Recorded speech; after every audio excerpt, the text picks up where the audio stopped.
The Chicks on the Right on 93 WIBC. Learning to talk again. Can't you see I've waited long enough? Where do I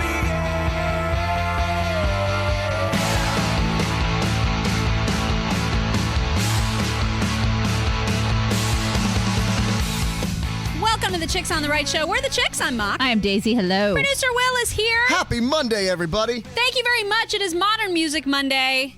Yes, it is. Very, very exciting. I'm so excited about the modern music. As well, you should be. Mm-hmm. But there's even something more exciting than that. Yes. For the first time in way too long, we have Dinesh D'Souza on the line. How's it going, guys? Good. It's so great to talk to you. It's been way too long. It has been too long, and I have been super productive. We have been shooting our film in Dallas, and it's coming beautifully. And then, of course, I'm releasing this explosive book, so you can see I've been trying to put my time to good use. So busy you've been. And you got engaged. I got engaged. I popped the question, and I did that in a creative way. So if you wanna, if your listeners want to watch my video, they just need to Google it, and you'll see my proposal. How online. fun is that? Well, congratulations. Yeah, all the way Thank around. you. Lots and lots to congratulate you for. So let's talk about the movie, and let's talk about your book, Stealing America, especially in light of what's happened this past weekend. You were pretty prescient about this whole thing.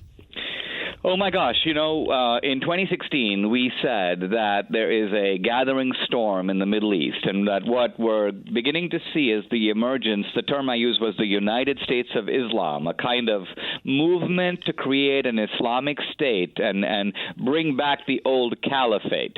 Of course, what's ironic is that ISIS literally is named the Islamic State of the Middle East. And now we see ISIS taking over towns and cities in Afghanistan, in Syria, making trouble in Iraq, also taking down a Russian plane, also now causing havoc in Paris.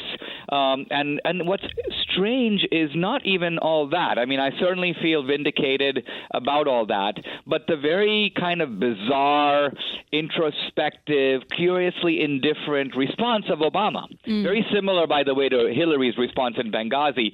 It seems that there's something about the progressives where they're just not interested when these things happen. Yeah, it's very disturbing to see how he reacts to all of this, because you would think that there would be strength. You want to see at least some sort of passion for your own country. Like, we want to see strength in our leader, and we're just not seeing that. Right, and I think the reason for it is, in a way, given in the book. So the reason I call it Stealing America, by the way, the whole book is an insight that came to me as a consequence of being in confinement with some very, I would say, non-distinguished members of the criminal underclass, and learning how these gangs operate, how these scams operate, how people use intimidation to get money. And as I began to reflect on that, I realized that there's a curious parallel with what goes on in Washington, D.C., and in particular with the way that Obama and Hillary operate. They're a new kind of Democrat. There's a gangsterism now in the Democratic Party and in the progressive movement that you didn't have with Jimmy Carter, let alone with Kennedy or Truman. Gosh, drawing a correlation between criminals and the people in Washington. Yeah, and one of the things that you said is the real criminals are still at large. They're the ones who are never pursued by the system because they are the system. They are the system. So, for example, if you look at Obama, he's got the IRS at his disposal. He has the FBI. He has the CIA. The president just has enormous militarized power that he can deploy. Now, Hillary, when she was Secretary of State, had some of that influence, but by and large, she mainly had diplomacy. And so people say things like, Hillary flew 2 million miles, and what did she accomplish? Nothing. Well, yes, from the point of view of the national interest, she accomplished nothing. But if you realize that what she was really up to was diplomatic missions to make connections for the Clintons and the Clinton Foundation. A Russian oligarch over here, a Kazakhstan autocrat over there, a Canadian uranium magnate over here, a bunch of people in Haiti from whom she could rip off money. So from Hillary's point of view, she was super productive all that time, making connections so that Bill could be the front man and give a speech. Then Hillary would orchestrate orchestrate public policy to benefit some foreign interest, and then huge amounts of money would flow predictably into the Clinton Foundation and the personal coffers of the Clintons. I mean, if I were a Democrat or progressive, I would be very appalled at all this, and it may explain some of the support that Bernie Sanders is getting, because compared to Hillary, he's a saint. Yeah, and I was just going to ask you where he fits into all of this, because he's, if you paid any attention to the debates on Saturday night, they did outline some pretty significant differences between the two of them, but they're both really dangerous. And it's amazing to me how little, like you said, the progressives care about foreign policy, how little they seem to care about our own safety. Especially in light of what happened on Friday. Yeah. Now, guys, you have to take this seriously, because Bernie Sanders said that the greatest threat facing the planet is climate change. Yeah, weather. And even ISIS's actions can be explained as a consequence of climate change. Oh, my gosh. Now, so you might be puzzled at this, but see, the temperature in the desert used to be, for the last several thousand years, 140 degrees. You may not know this, but the temperature now is 141 degrees. No! A totally unacceptable escalation. Oh, my God. You know what? That could well be what's driving these guys. It's just getting way too hot over there.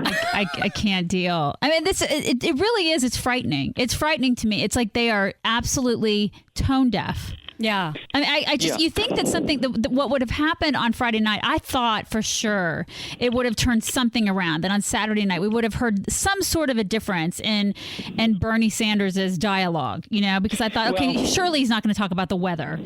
Now, notice it has turned something around in France. Listen to Hollande. Here's a socialist. Here's a guy who was campaigning to the left of Obama, 70% top rate and so on. But now he's talking in the language of barbarians. He says, I will be merciless. So you've seen a kind of awakening in France of this kind of sleeping giant. But the contrast with Obama could not be more striking. So I think what you have with these progressives is, for them, foreign policy is a nuisance. The reason it's a nuisance is that they are putting all their energies into establishing government control over the major industries. Now, remember, they already have the automobile industry. They've already extended federal control over healthcare. They pretty much have the insurance and banking industry. They're after the energy and education industries next. So when these foreign policy things come, it's kind of like, oh, shoot, don't distract us. We're about the business of stealing America, and now we have to pay attention to, ISIS, for God's sake. Yeah, they do. Just like you said, they seem annoyed by it. So, okay, so Stealing America, it's out now, yes? Yes, it actually is out this week.